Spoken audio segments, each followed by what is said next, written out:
Hai Sobat Pendidik, perkenalkan nama saya Nadia Dahlan Simanjuntak. Saat ini saya adalah mahasiswa PPG dalam jabatan kategori 2 di LPTK Universitas Muslim Nusantara Al-Wasliyah Medan. Dan saat ini saya akan menampilkan rencana aksi saya yang kedua dengan penerapan model pembelajaran Project Based Learning dengan materi Tata Kelola Pemerintahan di Indonesia pada kelas 10. Selamat menyaksikan.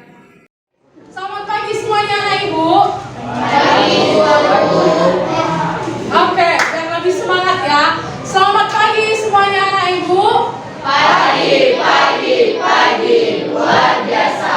Baik, bagaimana keadaannya hari ini? Apa kabarnya?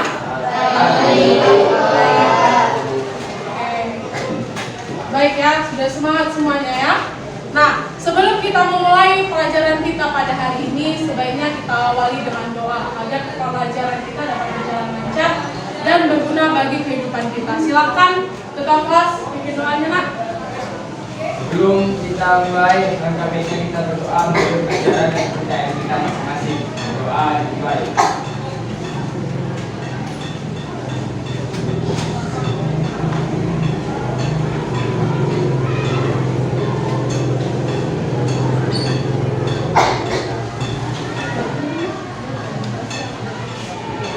Doa selesai.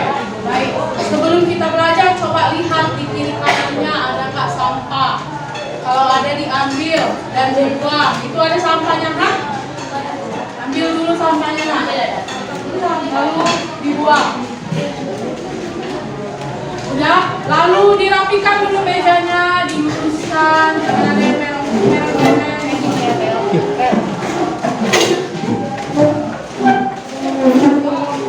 Bisa udah? Nah, biar makin semangat lagi, kita akan menyanyikan salah satu lagu wajib nasional sesuai dengan tema materi kita yang akan kita bahas pada hari ini. Kita akan menyanyikan lagu dari Sabang sampai Merauke. Nah, coba semuanya dalam keadaan berdiri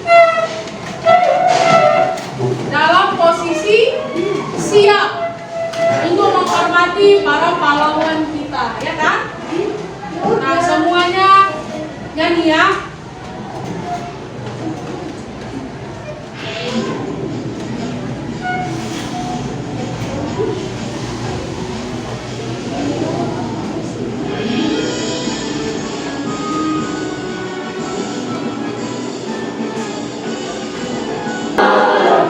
Berjalan pulau-pulau, sambung menyambung menjadi satu.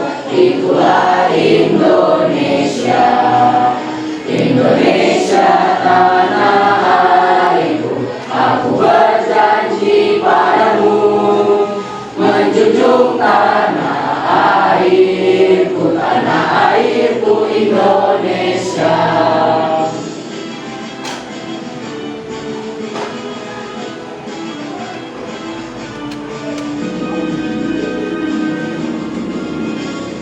Sabang sampai Merauke.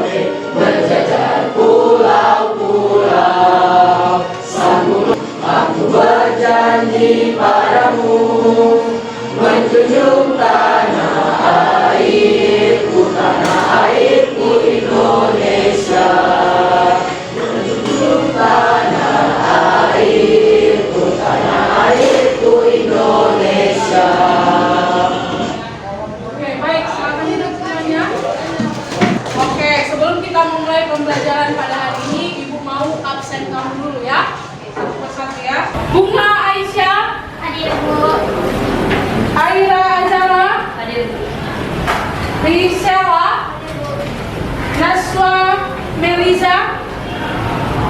Dafa Pranata. Arya Radila. Davi Ditistran. Oke. Selanjutnya Novelino. Naila. Hafiz. Rasya. Putri Delina. Nuraini. Ayu. Saya Bu. Felicia. Michelle. Dan Anisha. Nia. Hafiza. Kayla. Ari. Oke, mantap ya, adik semua ya. Berarti semangatnya luar biasa untuk mengikuti pelajaran pada hari ini ya. Nah, untuk biar semangat kita lagi dan motorik kita bergerak, maka kita akan melakukan salam PPK. Siapa yang bisa memimpin? Siapa yang bisa memimpin salam PPK-nya? Ayo. Biasanya sih Davi.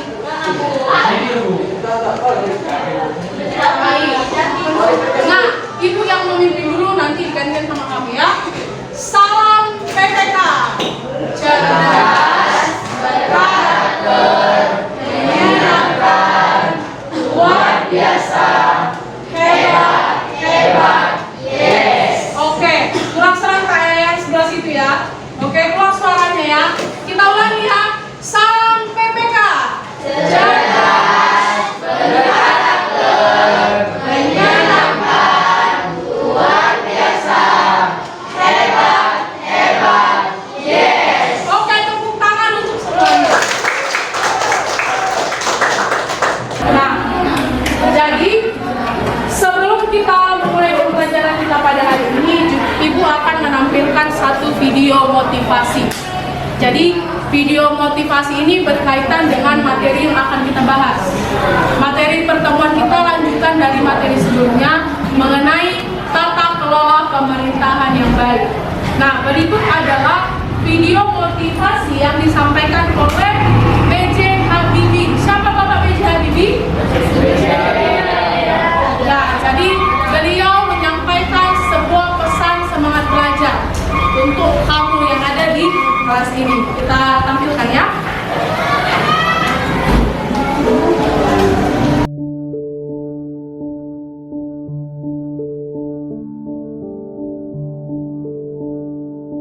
Saya tidak pernah tidak bekerja loh. Kalau orang pernah tanya sama saya, Pak Habibie, kok bisa begitu? Mentalitas apa itu? Saya mentalitas sepeda. Kalau Anda naik sepeda, Anda berhenti, Anda jatuh. Jadi kalau saya berhenti bekerja, saya mati.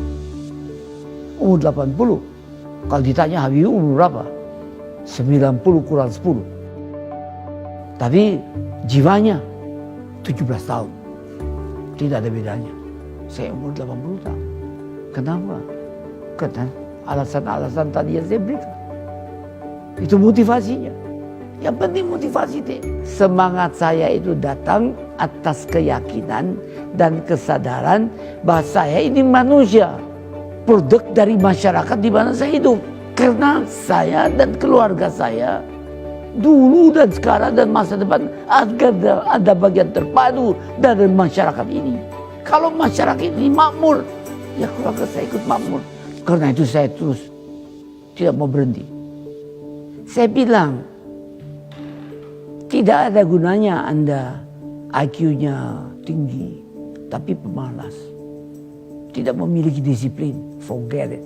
Yang penting adalah Anda sehat, mau berkorban untuk masa depan yang lebih cerah. Dan Anda konsisten, bekerja keras, berdisiplin. Saya bersyukur. Sejak saya lahir sampai sekarang, saya mampu membuat sinergi positif antara elemen agama, budaya, dan pengertian ilmu pengetahuan dan teknologi. Saya bersyukur bisa menyelesaikan semua masalah-masalah yang saya hadapi. Masalah dengan halal dan terasa orang sekitarnya ikut menikmatinya. Itu filsafat yang diberikan oleh ayah saya.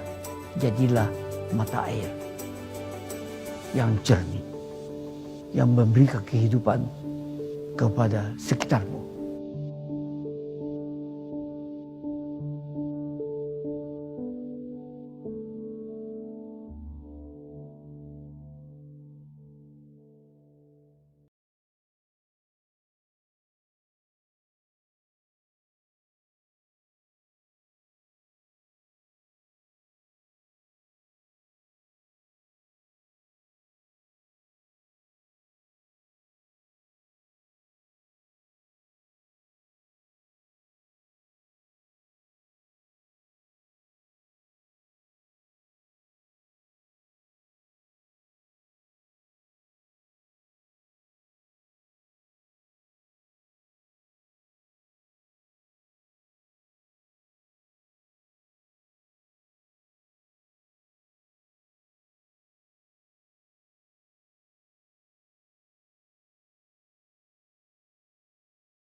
Jadi, untuk menjadi seorang pemimpin, kamu harus bisa bekerja keras.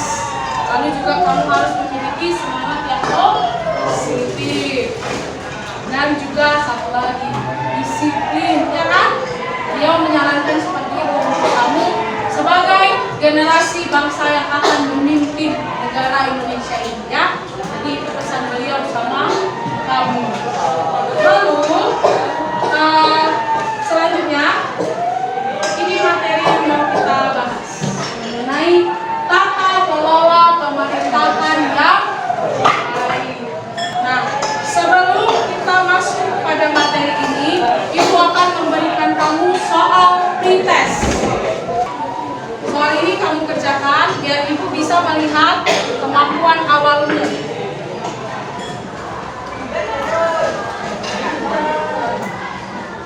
Ya, dibuat nama dan kelasnya.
Kadif dapat menunjukkan sikap beriman dan bertakwa dalam mempelajari materi tata kelola pemerintahan yang baik menurut Undang-Undang Dasar Negara Republik Indonesia tahun 1945 dengan bertanggung jawab. Ya, jadi peserta didik diharapkan dapat menunjukkan sikap yang beriman dan bertakwa.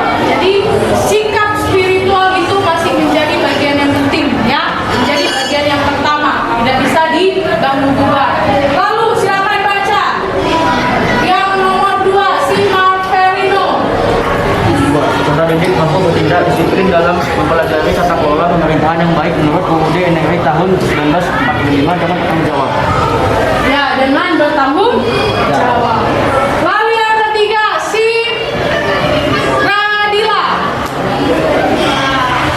Peserta didik mampu mengidentifikasi pelaksanaan tata kelola pemerintahan di Indonesia dengan benar. Nah, jadi nanti kamu akan mengidentifikasi tentang pelaksanaan bagaimana tata kelola pemerintahan yang baik dan bagaimana tata kelola pemerintahan yang buruk. Oke, si Michelle yang terakhir. Peserta didik mampu mengidentifikasi pola analisis tentang tata kelola pemerintahan yang baik dengan percaya diri. Ya, nanti ini kamu mengkomunikasikan. Jadi hari ini kita akan belajar dengan penerapan model pembelajaran proyek based learning atau project based learning. Jadi kalian akan diberikan suatu masalah, lalu kalian selesaikan dengan sebuah proyek. Proyeknya apa? Proyeknya seperti yang minggu lalu Ibu sampaikan. Kalian akan membuat proyek kewarganegaraan dengan menggunakan kertas karton warna-warni berupa papan kepastian tata kelola pemerintahan yang baik. Bagaimana bisa kita lanjutkan? Oke, lanjutkan. Nah, gambar apa ini? Negara Indonesia. Nah, menurutmu apa kaitannya tata kelola pemerintah yang baik dengan gambar itu? Ada yang tahu? Nah, itu yang mau kita bahas. Bagaimana penyelenggara pemerintah dari Sabang sampai Merauke melaksanakan tata kelola pemerintahan mereka. Pasti setiap daerah punya cara manajemen pemerintahan yang berbeda kan? Gak sama cara pemerintahan di Sumatera Utara dengan cara pemerintahan yang ada di Papua. Beda nggak? Beda. Karena yang pertama pemerintahannya saja sudah beda kan, sebenarnya beda. Lokasi pun berbeda kan? Nah, itu yang membuat adanya perbedaan. Kemudian inilah yang mau kita pelajari mengenai good governance. Good governance itu bahasa Inggrisnya tata kelola pemerintahan. Jadi kita akan membahas tentang definisinya, membahas latar belakangnya, unsur-unsur, ciri-ciri, asas umum dan asas umum menurut Undang-Undang Nomor 30 Tahun 2014. Oke. Nah, jadi ini pengertian good governance. Good governance itu bahasa Inggris dari tata kelola pemerintahan ya. Maksud dari good governance itu penyelenggaraan manajemen pembangunan yang solid dan bertanggung jawab yang sejalan dengan prinsip demokrasi dengan pasar yang efisien, penghindaran salah alokasi dana investasi dan pencegahan korupsi baik secara politik maupun administratif, menjalankan disiplin anggaran serta penciptaan legal and political framework bagi tumbuhnya aktivitas usaha. Itu menurut Bang Dunia. Jadi maksudnya ini seperti ini. Kalau kita mau menjalankan tata kelola pemerintahan, maka jangan ada yang namanya korupsi. Ya kan? Jadi kalau negara itu mau baik, tingkat korupsinya diturunkan. Jadi tingkat korupsi di Indonesia, kamu tahu berapa persen? 3,93 dari skala 5. Naik 2021 tingkat korupsi kita 3,8. Sekarang kita naik 0,1% menjadi 3,9. Banyak gitu, banyak korupsi kan. Uang negara itu dihabis dimakan para pejabat.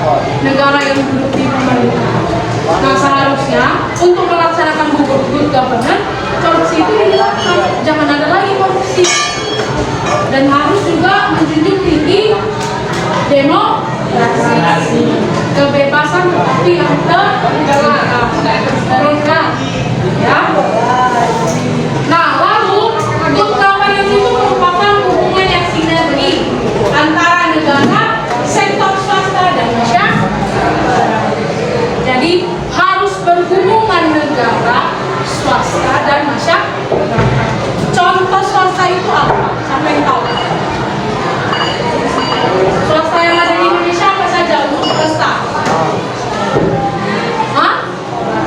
Sekolah swasta. Apa lagi? Perusahaan swasta. Apa lagi? Rumah sakit swasta. Itu berarti kalian tahu perbedaannya. Nah, kalau yang negara apa aja? Negara. BUMN. Apa lagi?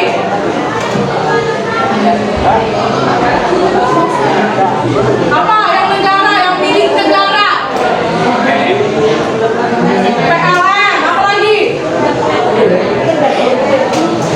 Sekolah negeri. Ya itu kan unsur negara kan? Nah, apa lagi? Apa? Oh, kereta raya. KAI. Bank-bank negara, ya kan? BUMN dan masih banyak lagi. Nah, kalau yang dibilang unsur masyarakat, itulah kita semua tanpa terkecuali, termasuklah kalian sebagai penerima pelayanan publik. Kalian menerima nggak? Menerima kan di sekolah kan bentuk pelayanan publik kan? Nah, itu ada unsur yang lebih kecil. Nah, ini dia tadi. Siapa yang menjalankan pemerintahan? Orang-orang ini. Kalau di tingkat pemerintah pusat. Kalau di daerah siapa? Pemerintah daerah. Siapa itu? Gubernur. Kalau di sekolah siapa? Kepala sekolah. Ya, paham ya? Berarti inilah.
Mana yang baik? Ini dia. Yang bad governance ini di sini ada salah satu yang namanya korupsi. Jadi kalau pemerintahan yang buruk itu tingkat korupsinya tinggi seperti yang disampaikan tadi. Inilah dia perilaku korupsi. Dan ini good governance, dia yang bersifat transparan. Nah, kamu lihat dulu ini masyarakat Indonesia ini. Ya kan, kita memang perlu kan pemerintah yang jujur kan? Apalagi yang transparan dan yang bersih. Benar enggak? Banyak korupsi kan yang terjadi saat ini kan? Bisa kamu lihat di televisi kan? Di media sosial. Nah, berikut adalah video pembelajaran. Nanti kamu cari pertanyaan mendasar ya untuk kita buatkan proyek. Jadi masing-masing kelompok membuat satu pertanyaan ya, pertanyaan mendasar yang akan diselesaikan dengan sebuah proyek. Jadi ibu bayangkan ini ya. Ini adalah salah satu berita kasus korupsi yang terbaru. Pemirsa, kasus dugaan korupsi yang menjerat Gubernur Papua Lukas NMB mencuri perhatian publik lantaran dana yang diduga diselewengkan bernilai fantastis. Sayangnya hingga sekarang pemirsa, sang gubernur bak tak tersentuh aparat karena protes keras dari para pendukung Lukas.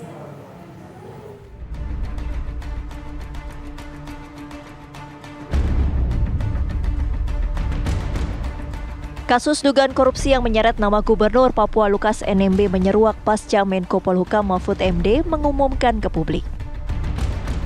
Lukas diduga menyelewengkan sejumlah dana yang ia kelola selaku Gubernur Papua. Nilainya tak main-main, 560 miliar rupiah yang ia setorkan ke sejumlah kasino di luar negeri sebagai upaya pencucian uang. Ia disebut tidak pernah mempertanggungjawabkan penggunaan sejumlah dana, mulai dari dana otonomi khusus Papua, dana operasional pimpinan hingga dana PON Papua selama ia menjabat. Dugaan korupsi yang dijatuhkan kepada Lukas NMB yang kemudian menjadi tersangka, bukan hanya terduga, bukan hanya gratifikasi 1 miliar. Nih catatannya, ada laporan dari PPATK tentang dugaan korupsi atau ketidakwajaran dari penyimpanan dan pengelolaan uang yang jumlahnya ratusan miliar dalam 12 hasil analisis yang disampaikan ke KPK. PPATK mengungkapkan Gubernur Papua Lukas NMB bahkan memiliki manajer pencucian uang yang bertugas mengurus dana hasil korupsi menjadi saham perusahaan dan ke kasino agar terlihat seperti penghasilan resmi. Lukas diduga menyetorkan uang ke kasino untuk mendapatkan bukti transaksi bahwa seolah-olah ia menang judi di kasino tersebut dengan jumlah yang ia tentukan. Lukas diduga menggunakan sejumlah kasino di luar negeri seperti Singapura dan Australia. Dua negara yang melegalkan aktivitas perjudian dengan kasino papan atas yang memiliki transaksi hingga triliunan per tahunnya. Salah satu hasil analisis itu adalah terkait dengan transaksi setoran tunai yang bersangkutan di kasino judi senilai 55 juta dolar atau 560 miliar rupiah. Itu setoran tunai dilakukan dalam periode tertentu. Bahkan ada dalam periode pendek setoran tunai itu dilakukan dalam nilai yang fantastis 5 juta dolar. Dan PPATK juga menemukan adanya pembelian perhiasan dari setoran tunai tadi sebesar pembelian jam tangan ya sebesar 55.000 dolar. Itu 550 juta rupiah. Lalu kemudian PPATK juga mendapatkan informasi bekerja sama dengan negara lain dan ada aktivitas perjudian di dua negara yang berbeda, dan itu juga sudah PPATK analisis dan PPATK sampaikan kepada KPK. Meski telah ditetapkan sebagai tersangka, hingga kini Komisi Pemberantasan Korupsi KPK mengaku kesulitan memeriksa Lukas. KPK mempertimbangkan upaya jemput paksa, namun kondisi di Papua tengah memanas. Lantaran rumah Lukas NMB dijaga ketat oleh massa pendukungnya. Sehingga kami berharap para pihak yang dipanggil oleh KPK, baik itu sebagai saksi maupun tersangka, untuk kooperatif hadir, memenuhi panggilan tim penyidik KPK dan dapat menyampaikan apa yang ia ketahuinya di hadapan tim penyidik KPK. Untuk jadwal pemanggilan tersangka, tentu nanti kami akan informasikan berikutnya. Namun prinsipnya KPK berharap tersangka dapat kooperatif, memenuhi panggilan dari tim penyidik KPK sehingga dapat menyampaikan hak-haknya langsung di hadapan tim penyidik KPK.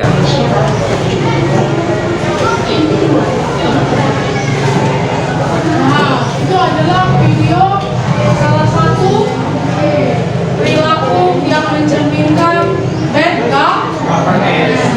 Siapa tadi yang diduga korupsi? Kalau kalian ingat, Lukas NMB. Siapa dia? Gubernur Papua. Bayangkan kan, dia ambil uang negara tapi dibawanya ke judi, pergi dia ke kasino, ke Singapura, dibuang-buangnya uang negara di situ, ya kan? Hebat kali dia. Hebat atau tidak? Tidak ya kan, korupsi. Nah, selanjutnya dari video tadi, topik apa yang bisa kalian sampaikan? Oke, silakan Mas. Tingkat kesadaran tanggung jawab penyelenggara pemerintah. Ya, rendahnya tingkat tanggung jawab. Dia ditangkap tapi dia nggak memenuhi panggilan kan. Bahkan dibuatnya masyarakat Papua berdemo supaya dia tidak ditangkap. Itu kan tadi videonya kan.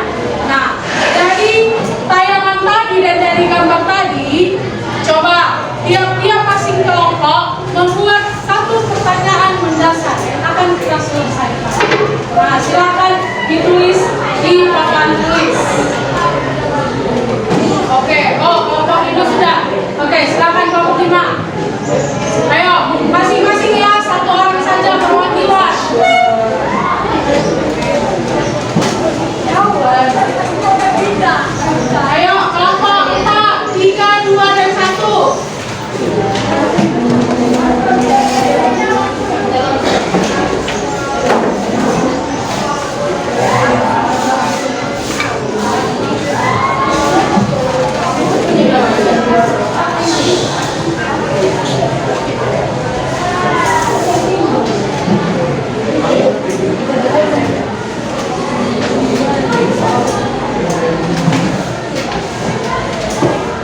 dasarnya ya, dasar papan kepastian yang akan kamu kerjakan untuk menjawab 5 pertanyaan tadi.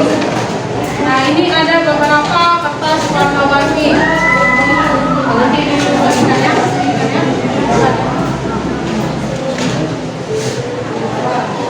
Nah, ini kamu bagikan.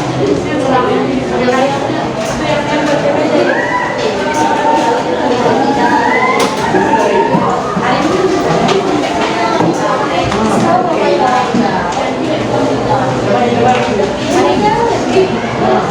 itu ada yang terima. Bagikan. Bagikan setiap warna. Setiap warna dibagikan. Sabar ya.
Nah, sebelum kalian membuat proyek, sekarang kalian disuruh untuk menyusun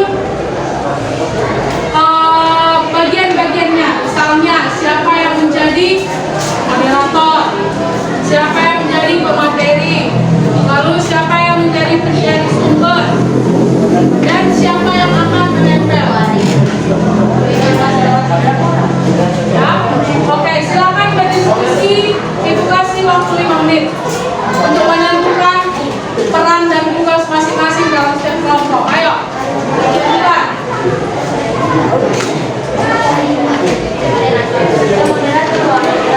Ayo, tentukan ya.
setiap kelompok. Nanti kamu susun proyek di dalam.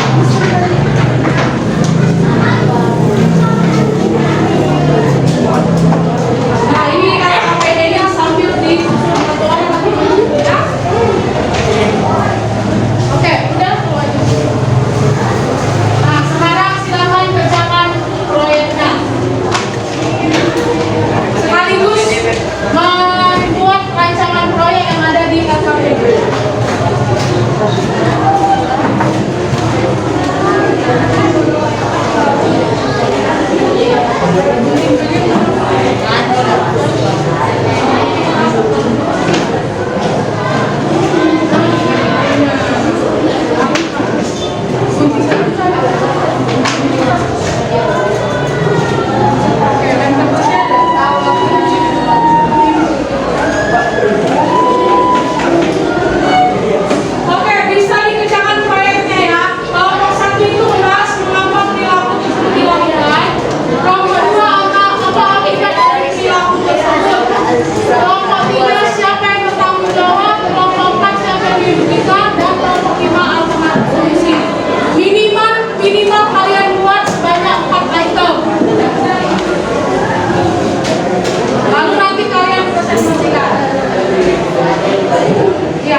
Oke, baik, sudah selesai.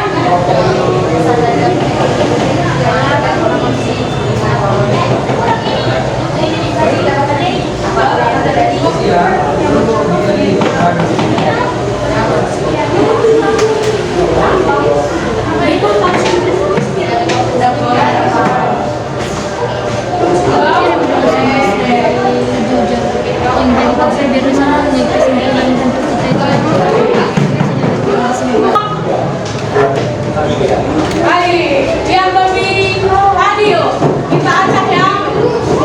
Nah, silakan masing-masing kelompok maju ke depan mengambil satu kertas.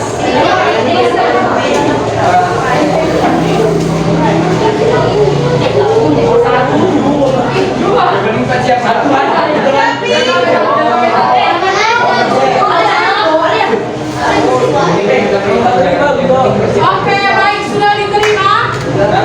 Oke, siapa yang akan mengambil yang pertama? Oke, silakan maju ke depan.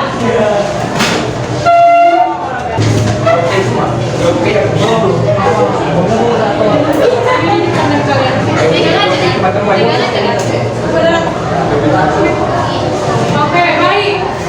Siapa mau dengar kita dulu saja? Oke, silakan. Oke semuanya, assalamualaikum warahmatullahi wabarakatuh. Selamat siang dan selamat sejahtera untuk kita semua.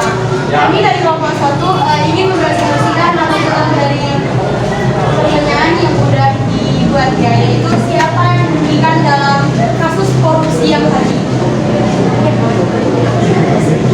Silakan. Bisa dilihat sebelumnya mohon maaf karena media kami ini sangat kurang ya, karena kami sudah kreatif. Jadi maaf. Iya. Bisa dilihat di sini siapa yang dirugikan dari pertanyaan di sini, siapa yang dirugikan kalau harus di sebelah sana yang dirugikan itu yang negara, karena ketika koruptor melakukan korupsi maka yang dirugikan adalah negara. Kerugian negara itu ditanggung sendiri oleh terpidana. Jadi ketika orang yang sudah melakukan korupsi maka dia yang menjadi orang yang akan menanggung jawabkan itu ke negara. Korupsi yang melakukan tindak pidana korupsi melalui sanksi pidana yang diberikan kepadanya. Memang Pembeda dengarkan. ya. Kalau misalnya ada yang kurang jelas, boleh ditanyakan. Oke, bagaimana? Ada yang kurang jelas terkait presentasi mereka? Malu bertanya sesat di jalan, belum memilihkan jalan, jadi nggak apa-apa kalau nggak nanya. Bagaimana? Mereka membahas tentang siapa yang dirugikan. Siap semuanya. Di sini kami dari kelompok 5 ingin berdasarkan hasil singkat dari video pembelajaran yang dilihat di yang akan dilakukan oleh kelompok saya.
warahmatullahi wabarakatuh. Waalaikumsalam warahmatullahi wabarakatuh. Selamat pagi semuanya. Di sini kami akan mempresentasikan hasil proyek kerja kami yang akan dibacakan oleh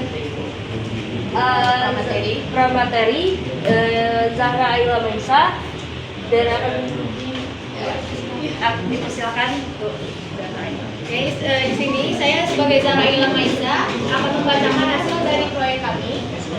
Judulnya adalah permasalahannya adalah nomor 1, pengertian korupsi dikaitkan dengan tata kelola pemerintahan Indonesia. Jadi di sini kami menjawab korupsi merupakan penyelewangan atau penyelenggaraan uang negara dalam perusahaan, organisasi, yayasan untuk keuntungan pribadi atau orang lain. Maka dari itu, korupsi termasuk bad governance karena dapat merugikan keuangan negara atau perekonomian negara. Kedua, di sini ada dampak perilaku korupsi dikaitkan dengan tata kelola pemerintahan di Indonesia. Di sini kami menjawab, korupsi mengakibatkan melambatnya pertumbuhan ekonomi negara, menurunnya investasi, meningkatnya kemiskinan, serta meningkatnya ketimpangan pendapatan. Korupsi juga dapat menurunkan tingkat kebahagiaan masyarakat di suatu negara. Yang ketiga atau yang terakhir, solusi untuk mencegah perilaku korupsi dikaitkan dengan tata kelola pemerintahan di Indonesia dan landasan hukum yang mengatur tentang korupsi. Nah, jawaban kami di sini ada 3. Yang satu, memperkuat Dewan Perwakilan Rakyat atau DPR. Kedua, memperkuat Mahkamah Agung dan jajaran peradilan di bawahnya. Dan yang terakhir, membangun kode etik di sektor publik dan lain-lain. Oke, dari hasil pembahasan tadi, ada yang mau disampaikan? Ya? Kalau tidak ada, kita kasih mereka tepuk tangan. Baik, silakan ditutup. Sekian dari hasil proyek kerja kami. Terima kasih. Wassalamualaikum warahmatullahi wabarakatuh. Waalaikumsalam warahmatullahi wabarakatuh. Oke, nah dari hasil pembahasan tadi, selanjutnya Ibu memberikan kamu kesempatan. Adakah yang tidak kamu mengerti? Bu, saya mau bertanya. Jadi, apakah dengan tidak adanya korupsi maka akan tercipta tata kelola yang baik? Oke, siapa yang menjawab? Bisa jadi karena dengan adanya perilaku tidak korupsi akan menciptakan transparansi. Oke, iya ya. Jadi dengan tidak adanya korupsi akan tercipta yang namanya transparansi. Selain itu juga keterbukaan. Nah, jadi artinya perilaku korupsi bisa meminimalisir bad governance seperti yang disampaikan presentasi kelompok tadi, ya, untuk menciptakan sebuah tata kelola pemerintahan yang baik. Maka dari situ dapat kita pastikan salah satu yang dapat kita lakukan sebagai masyarakat adalah jangan melakukan perilaku tidak korupsi. Nah, baiklah. Selanjutnya dari hasil semua pembahasan, dari tanya jawab, siapa yang bisa menyimpulkan pembahasan kita hari ini? Oke, silakan. Nah, Tata kelola pemerintah yang baik harus dilakukan bersama dan beriringan. ya, jadi harus dilakukan bersama. Seluruh lembaga masyarakat baik di tingkat pusat sampai pada tingkat daerah wajib beriringan, artinya bersinergi, bekerja sama. Baik, tepuk tangan untuk temannya yang tadi. Nah, demikianlah hasil pembahasan kita hari ini. Nah, sekarang Ibu akan membagikan kamu post-test, ya. Jadi kerjakan dulu post-testnya, Ibu kasih waktu 5 menit. Ya, dibagikan post-test. Ini sudah duduk, tidak berdasarkan kelompok lagi ya. Jadi kerjakan dulu post-testnya, nanti kalau sudah siap boleh dikumpulkan.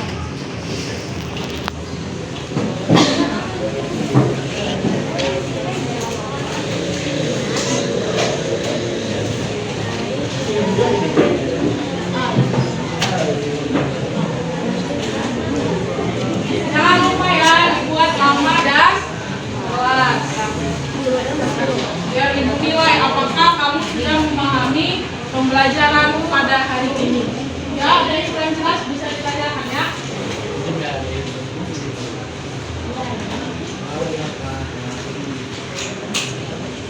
Biar lebih paham ya, jangan prosesnya.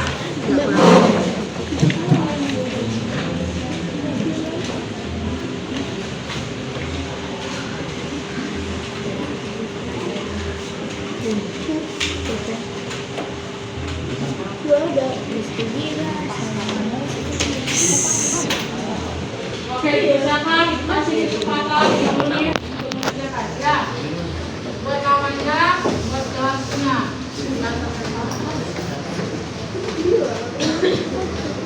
Diisi ya.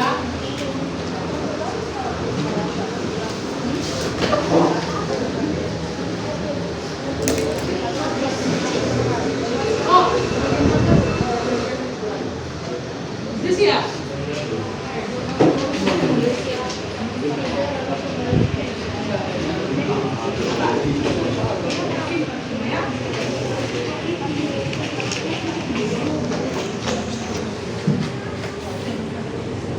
Nah, kalau ada soal yang tidak jelas boleh ditanyakan ya.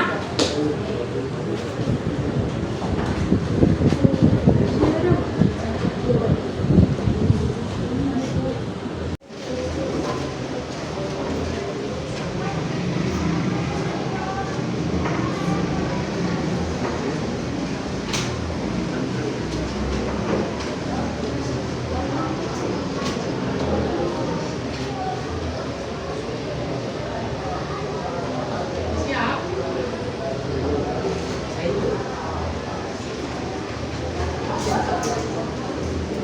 Bagian pertama aja ya.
Baik, terima kasih ya.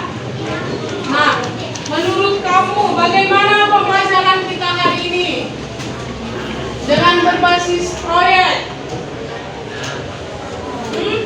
Siapa yang bisa menyampaikan? Bagaimana? Oke, silakan. Bagaimana pembelajaran kita hari ini? Yang mana? Oke, silakan. Lebih dapat dipahami karena kan dibantu juga sama teman-teman yang presentasi tadi sebelumnya. Jadi lebih mudah masuk ke materi. Jadi dapat lebih dipahami karena kalian mengerjakan sebuah proyek. Nah, mungkin bahan masukannya waktunya kurang kali ya. Jadi sehingga kalian terjepit dengan waktu dalam penyelesaian proyek. Baiklah, demikianlah pembelajaran kita hari ini. Silakan ketua kelas pimpin doanya karena kita tadi diawali dengan doa, maka kita ditutup dengan doa. Silakan ketua kelas. Nanti dia waktu. Ayo.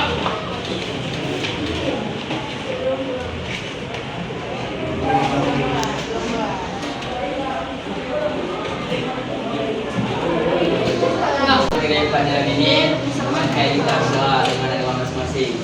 Doa dimulai.